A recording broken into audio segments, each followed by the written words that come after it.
first meeting of this three-a-side took place on the 31st of January, and that dealt largely with the terms of reference and some of the material issues that needed to be dealt with in the MRI. And then there was a further meeting of the three-a-side. I'm going to interchangeably use three-a-side and MRI working group. They're the same entity. So the three-a-side met for a second time on the 1st of February, and it's material to understand that there was unanimous agreement on a number of key or major principles that constitute the amended MRI, and there was also an agreement to convey these principles to SASCOC at that meeting. So quite early on in this three-a-side process, and incidentally, the arrangement was that the three representatives from each side would carry a mandate on behalf of their respective entities. We felt that a three-a-side was a more efficient and less unwieldy way of working through a legal document, and that what we would do is get the three-a-sides to agree. That agreement would then eventually go back to the full interim board and the full members council. There would be sign-off, and that would trigger either the special general meeting or the annual general meeting.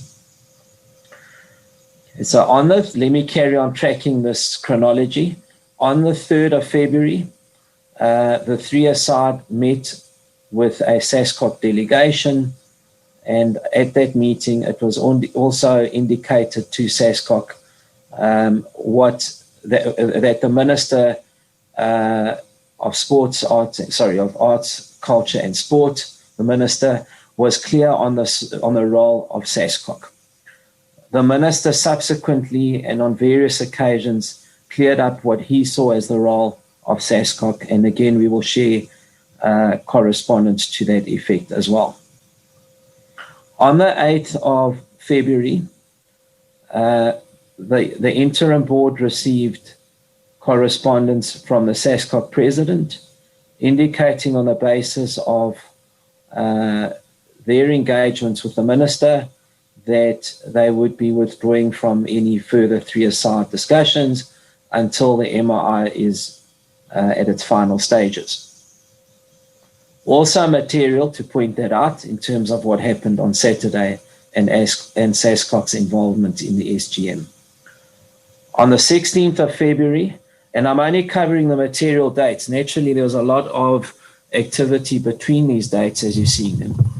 But I'm just trying to demonstrate a progressive trajectory here, and also the fact that this was an inclusive consultative process and certainly not one that was thrust upon the MC or any other entity at the last minute.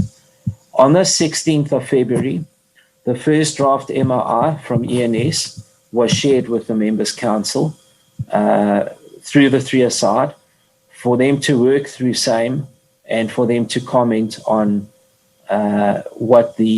any concerning provisions or any provisions that required further clarity. Of course, the amendments to the MRI were premised on the earlier three-a-side discussions. If I can get the next slide, please.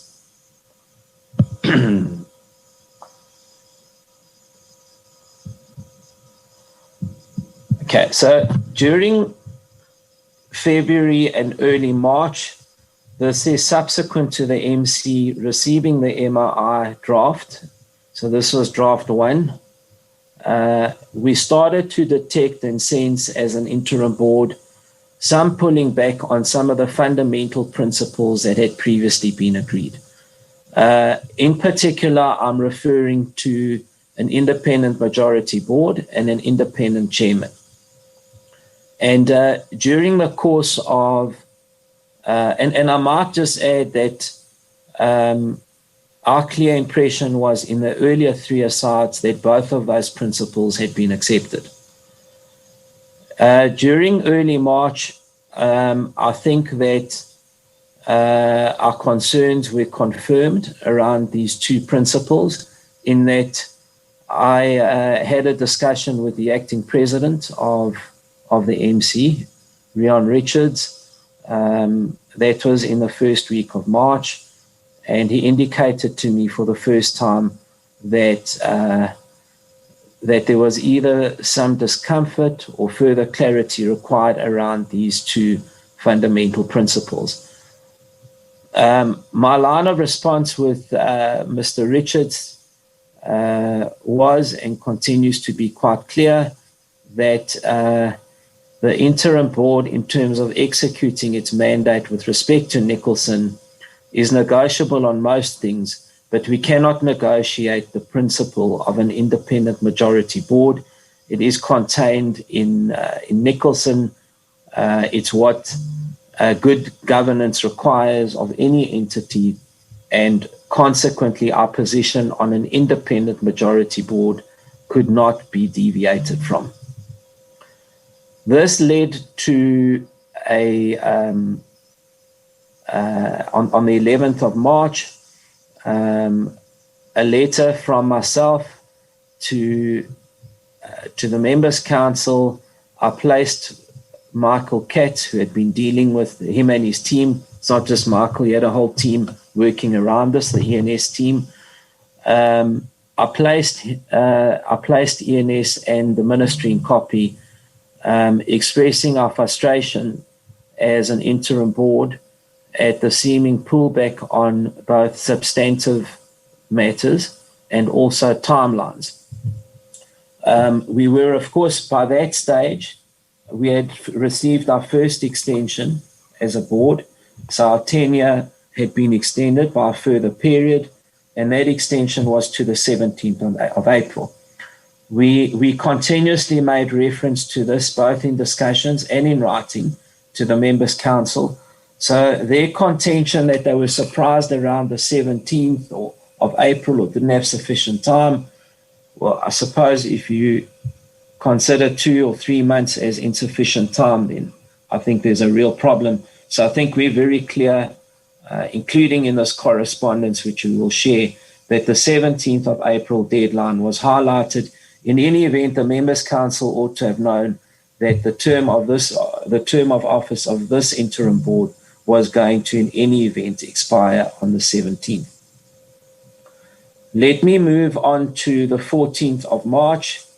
It was decided off the back of the 11th of March correspondence that a dedicated session would be held between Michael Katz and his team and the Members' Council in order to go through any areas of discomfort with an idea of clarifying these areas, getting agreement on them, and moving forward to either an SGM or an AGM. This was, the RB were not part of this dedicated session, deliberately so. Michael Katz and his team spent about an hour and a half, went through the various issues, and certainly the report back from Michael Katz to the RB was a positive feedback, and that he felt that most of the areas of discomfort had been addressed, if not all of them, and that we would be working on finalizing an MRI that we could eventually put in front of a SGM. 16th of March, let me just cover one other additional area that I should have covered. On the 12th of March, further correspondence from the Members' Council reconfirming, there's a typing error there, reconfirming the 17th of April again as the SGM date. 16th of March, RB writes to the Members' Council inter alia on the process that needs to be followed to finalize the MRI, and also again the process that needs to be met if we are to meet the SGM deadline of 17 April. So there's a recurrent theme here. The 17th of April was certainly the date that was earmarked, and there could be no surprises that we needed to conclude matters by the 17th. Fast track further on, still on the 16th of March, the RB and the MC meet, and they agree that there would be inter alia in this meeting support for a short notice to be condoned due to the MC delays in respect of setting up the SGM. So again, the claims by the MC that this was, a short notice was sprung on them. This was an express agreement that was reached on the 16th and at subsequent junctures, where we agreed, given the urgency of the matter, we would concede the normal notice period and we would go with the shortened notice period, which is in fact what we pursued on Saturday. Between the 16th of March and the 30th of March, regrettably, there's further vacillation on the two substantive issues of an independent majority board and an independent chairperson. And that then leads to the minister calling a meeting between the Members' Council and the interim board. At that meeting on the 30th of March, which was chaired by the minister made it clear that his expectations were, in terms of executing the mandate, that both principles of an independent majority board and an independent chair are the least he can expect, and that the Members' Council needed to resolve this, agree to it, and move to an AGM or an SGM. I'm using the two terms interchangeably. It landed up being an SGM, of course. At the same meeting, the minister provides an ultimatum to the Members' Council to resolve on these two issues of independence and an independent chair. And he requests that this is done by the Tuesday, straight after Easter Monday. And immediately after this meeting, on the 31st of March, the minister's meeting that is, the MC requests an extension to the minister due to the Easter holidays. If I can get the next slide. The minister accedes to the extension of the Members' Council and gives the Members' Council until the 8th of April to come back to him on agreement with respect to an independent majority board and an independent chair.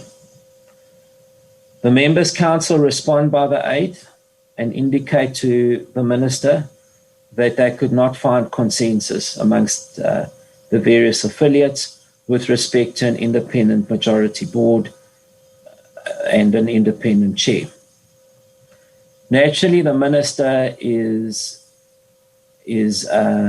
disappointed, as is the interim board, particularly given the progress that was made beforehand, and we can see that the minister's patience is wearing thin in that meeting. The minister then gives the Members' Council an additional 24 hours in which to come back and resolve this. A further meeting was held 24 hours later on the 9th of April. In that meeting, again chaired by the minister, was the acting president of the MC, carrying a mandate on behalf of the MC, and myself representing the interim board. And of course, the minister's advisors were in the meeting as well. At that meeting, we felt tremendous progress was made because Mr. Richards, representing the Members' Council, agreed to both a special general meeting to be held on the 17th of April, and also that the MC had accepted the principles of a majority independent board and an independent chair. On the strength of that, we decide then to go hell for leather and do whatever is necessary to deliver an SGM 8 days later on the 17th of April.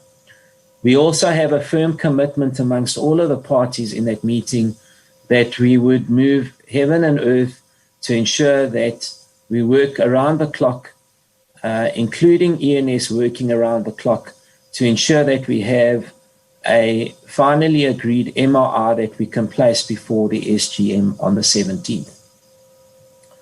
Let me move on. The 10th of April, the IB confirms the SGM details, the notice period, the date and the process of how the meeting should take place, and again that it's confirmed for 17th April. On the 10th of April, we also request the Members' Council to provide any final inputs into the latest draft version of the MRI by noon of the 12th of April, so in 2 days' time, which was an agreement we had that we would turn the documents around quickly and expediently. We also offered, as the interim board... We'll bring you more on the Cricket SA story in later bulletins, but for now, it's a goodbye from the